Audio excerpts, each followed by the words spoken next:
There's so many words out there for being a highly sensitive person, like empath or codependent or histrionic or however you want to term it.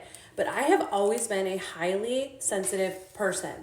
When kids would do me wrong in elementary school, which we all know that happens multiple times a day when you're a human being, I would come home and just feel devastated. And not only that, I would come home and ruminate. I would come home and think about it and analyze it and how could it have been different and what does it mean about me?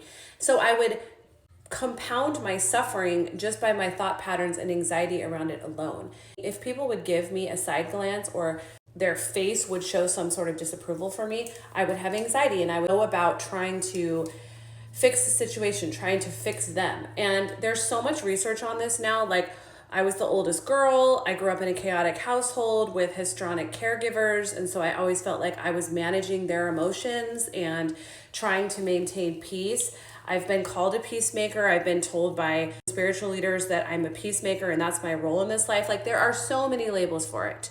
But for the highly sensitive people out there in the world, it can be so exhausting because we can't just let things go. We can't just let people go. When people don't want to be in our lives, we cannot just let them choose to step out of our lives or choose to do us dirty. We will sit and ruminate and take it on ourselves and ask how we could have changed the situation or how we could have made it better or how we could have been better. And it is absolutely exhausting to be a highly sensitive person in this world. And also, even being in healthy relationships, I'm in the healthiest love relationship of my life. I sit around and ruminate and stress about, is he happy? Am I doing things right? Am I maintaining a happy situation for him so that I can hold on to it? And I have absolutely no doubts of his behavior or that he's going to do anything sus and like walk out on me or anything like that. It's me having a good thing and wanting to save it, wanting to make sure that it's stable and it never goes away. And so I'm constantly thinking and ruminating about how I can make it better, how I can make him happier. And he's constantly telling me, stop doing that. I'm happy. I'm hyper aware of his happiness and his contentment level. Not only that, when we're alone and we're having wonderful, magical moments, because our relationship is it's a heaven on earth. I absolutely adore this man.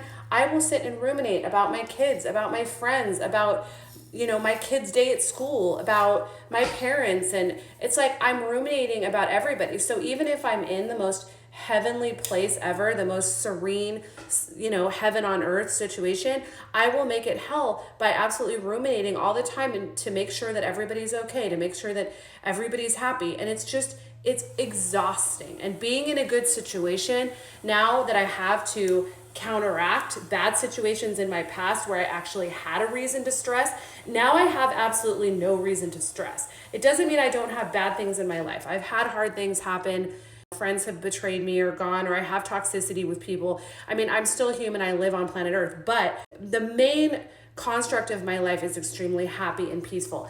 And I'm realizing that I will even mess that up with my rumination and my worrying and being highly sensitive, because I will be in my head so much that it ruins my presence of mind when I'm with him and I just want to be at peace.